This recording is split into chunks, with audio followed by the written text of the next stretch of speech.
Chapter 4 Heat. This is the second and the last video of this chapter. In the previous video, we have studied about temperature and different kind of thermometers. In this video, we'll study about heat and its transfer. 4.4 Transfer of heat. You might have observed that a frying pan becomes hot when kept on a flame. It is because the heat passes from the flame to the utensil. When the pan is removed from the fire, it slowly cools down. Why does it cool down? The heat is transferred from the pan to the surroundings again.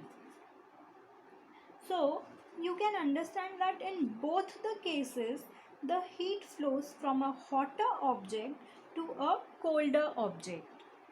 In fact, in all the cases, heat flows from a hotter object to a colder object. आपने देखा होगा कि जब एक frying pan को हमने flame के ऊपर रखा तो वो पैन गर्म होने लग जाता है. ऐसा क्यों होता है? क्योंकि हीट पास होती है फ्लेम से यूटेंसिल तक, और जब हम यूटेंसिल को फ्लेम से हटाते हैं तो वो फिर से ठंडा होने लग जाता है. ठंडा इसीलिए होने लग जाता है क्योंकि वो हीट जो यूटेंसिल में होती है वो उसके सराउंडिंग्स में ट्रांसफ़र हो जाती है.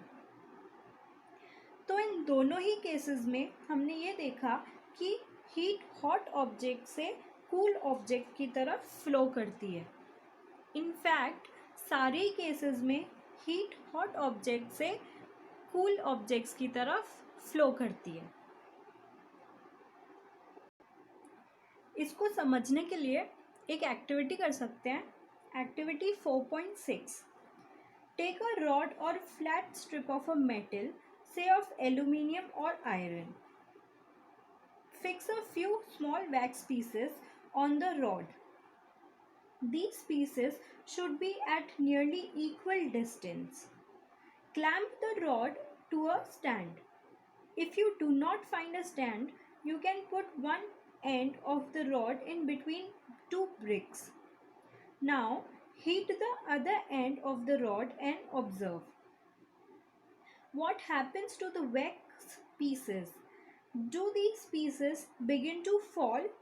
Which piece falls the first?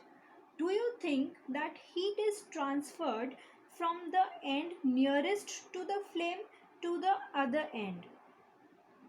The process by which heat is transferred from the hotter end to the cooler end of an object is known as conduction. In solids, generally, the heat is transferred by the process of conduction. इस activity को करने के लिए आपको एक metal की rod या फिर एक फ्लैट स्ट्रिप लेनी है. मेटल जैसे कि एल्यूमिनियम या फिर आयरन, आप कुछ भी ले सकते हो. उस आयरन की रॉड के जगह जगह पर आपको वैक्स के पीसेस चिपकाने हैं और ये पीसेस इक्वल डिस्टेंस पर होने चाहिए. उस रॉड को एक स्टैंड पर अटका देना है, और अगर आपको कोई स्टैंड नहीं मिले तो आप 2 ईंट भी ले सकते हो, 2 ब्रिक्स, और उसके बीच में वो रॉड फंसा सकते हो. रॉड के दूसरे एंड को गरम करना शुरू करना है और आप देखोगे कि वैक्स पीसेस जो हैं जो आपने लगाए हैं उस रॉड पर वो पिघलने लग जाएंगे, और जो हीट की सबसे ज़्यादा पास होगा वो सबसे जल्दी पिघलेगा. तो ऐसी प्रोसेस जिसमें हीट हॉट वाले एंड से कूल वाले एंड तक पास होती है उसको बोलते हैं कंडक्शन. और सॉलिड्स में हीट ज़्यादातर कंडक्शन की प्रोसेस से ही पास होती है. Moving forward, the materials which allow heat to pass through them easily are conductors of heat. जो materials heat को easily अपने थ्रू पास होने देते हैं वो conductors होते हैं. For example, aluminium, iron और copper. The materials which do not allow heat to pass through them easily are poor conductors of heat. They are known as insulators. और जो मटीरियल्स हीट को अपने थ्रू इजीली पास नहीं होने देते वो होते हैं इंसुलेटर्स. इंसुलेटर्स के एग्जाम्पल्स हैं प्लास्टिक और would. But the water and air are poor conductors of heat. Then how does the heat transfer take place in these substances? Water और air poor conductors होते हैं heat के, लेकिन heat आराम से ट्रांसफर हो जाती है water और air में. वो कैसे होता है? उसके लिए हम फिर से एक एक्टिविटी करेंगे, that is activity 4.8. Take a round bottom flask.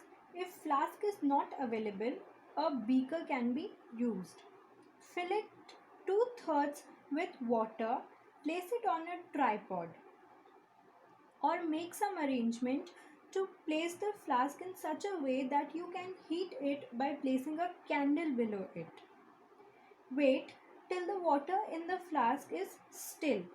Place a crystal of potassium permanganate at the bottom of the flask, gently using a straw.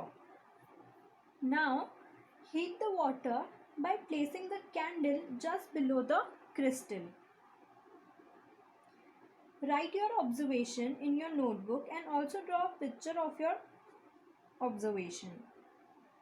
When water is heated, the water near the flame gets hot. Hot water rises up. The cold water from the sides moves down towards the source of heat. This water also gets hot and rises up, and water from the sides moves down. The process continues till the whole water gets heated. The mode of heat transfer is known as convection. हमने क्या किया इस activity में? एक round flask या फिर beaker लिया, उसका 2/3 पार्ट पानी से भर दिया, उसको ट्राइपॉड स्टैंड पर लगा दिया या फिर कोई ऐसा स्टैंड बनाया जिसमें हम इजीली नीचे कैंडल ब्लो कर सकें. पानी जब तक एक जगह ठहर नहीं जाता तब तक वेट करना है. स्ट्रॉ की हेल्प से धीरे से फ्लास्क के नीचे पोटेशियम परमैंगनेट का एक क्रिस्टल रखना है. अब स्टैंड के पास एक कैंडल रखकर पानी को गर्म करना है. जब पानी गर्म करते हैं तब फ्लेम के पास जो पानी होता है, यानी कि सबसे नीचे वाली साइड, वो सबसे पहले गर्म हो जाता है और वो गर्म पानी फिर ऊपर की तरफ जाता है और साइड्स में जो ठंडा पानी होता है वो नीचे की तरफ आता है. फिर ये पानी भी गर्म हो जाता है और फिर ये वाला पानी फिर से ऊपर की तरफ जाता है. ये प्रोसेस चलती रहती है जब तक पूरा पानी गर्म नहीं हो जाता. ऐसे हीट ट्रांसफ़र की प्रोसेस को कन्वेक्शन बोलते हैं. समझ आया? अब ये तो हो गया हीट ट्रांसफ़र वाटर में. अब एयर में हीट ट्रांसफ़र कैसे होता है, इसके लिए हम एक और एक्टिविटी देखेंगे. Activity 4.9. Light a candle. Keep one hand above the flame and one hand on the side of the flame. Do your hands feel equally hot? If not, which hand feels hotter and why? Notice that towards the top, the air gets heated by convection. Therefore, the hand above the flame feels hot. On the side, however, there is no convection and air does not feel as hot as at the top. इस activity में क्या किया कि एक candle ली, उसको light किया, एक हाथ अपना उस कैंडल के ऊपर रखा, फ्लेम के ऊपर, और दूसरा हाथ साइड में रखा. हम ये देखेंगे कि दोनों हाथ में इक्वली हॉट नहीं है. दोनों हाथ इक्वली हॉट नहीं है. जो ऊपर रखा है हाथ वो ज़्यादा हॉट है क्योंकि एयर कन्वेक्शन ऊपर की साइड से होता है. जो साइड में रखा है वो कंपैरेटिवली कम हॉट है. Moving forward, The people living in the coastal areas experience an interesting phenomena during the day. The land gets heated faster than the water. दिन में क्या होता है कोस्टल एरियाज में? लैंड जल्दी गर्म हो जाता है पानी से. The air over the land becomes hotter and rises up. The cooler air from the sea rushes in towards the land to take its place. The warm air from the land moves towards the sea to complete the cycle. The air from the sea is called the sea breeze. To receive the cooler sea breeze, the windows of the houses in coastal areas are made to face the sea.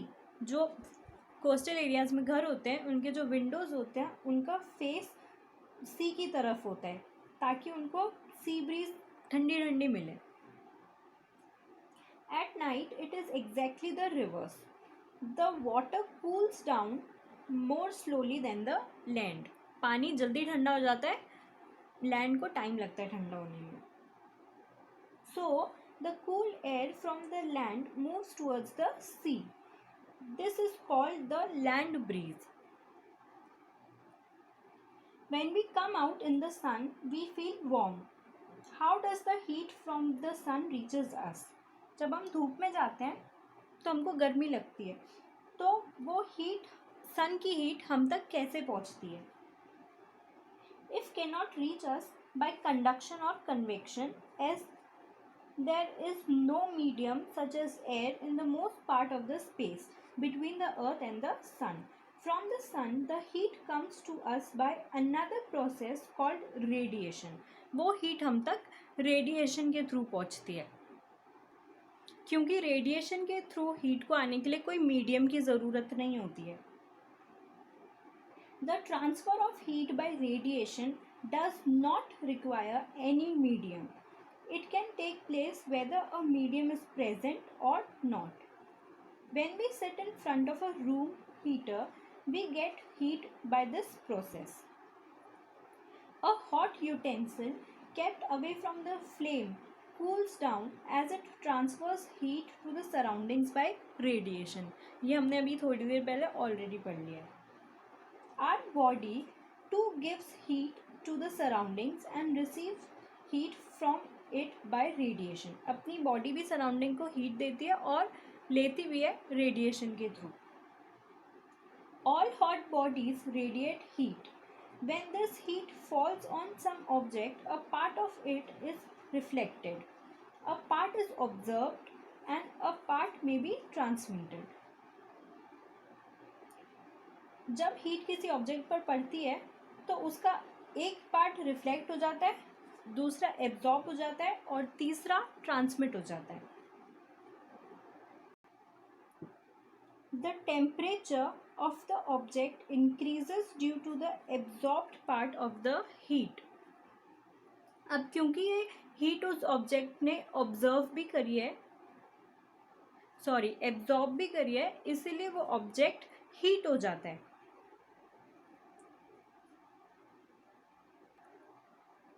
Now, why does woolen clothes keep us warm in winters? In the winter, we use woolen clothes because wool is a poor conductor of heat.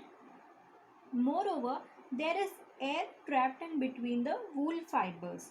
The air prevents the flow of heat from our body to the cold surroundings. So we feel warm.